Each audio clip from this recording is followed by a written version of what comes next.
En France, 104 députés ont signé un projet de loi soumis à l'Assemblée nationale visant la destitution du président Emmanuel Macron. Mathilde Panot, présidente du groupe La France Insoumise, a annoncé la nouvelle sur ses réseaux sociaux. Historique. Après la réussite de la mobilisation populaire du mouvement du 10 septembre, 104 parlementaires insoumis, ultramarins, écologistes et communistes signent la motion de destitution du président de la République. La pression s'accroît, interpellez vos parlementaires.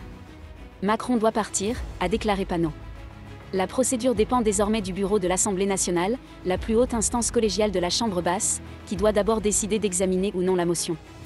Si elle est retenue, la résolution doit être adoptée à la majorité des 2/3 des députés dans un délai de 2 semaines. Le Sénat doit ensuite adopter la même résolution dans les mêmes conditions.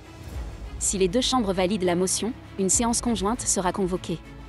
Si 617 des 925 parlementaires réunis dans les deux chambres votent en faveur, Macron serait destitué, devenant ainsi seulement le deuxième président français de l'histoire à subir une procédure d'impeachment. Le premier cas remonte à 1940, lorsque le président Albert Lebrun fut évincé par le Parlement. Le 10 septembre, des manifestations massives ont eu lieu partout en France sous le slogan « Bloquons tout ». Les manifestants, mécontents des politiques économiques et des coupes budgétaires du gouvernement, ont bloqué des rues, incendié des poubelles et affronté les forces de l'ordre.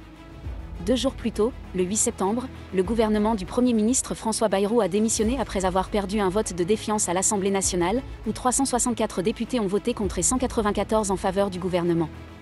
Des célébrations ont éclaté dans plusieurs villes, avec des manifestants brandissant des pancartes, déployant des banderoles et ouvrant des bouteilles de champagne.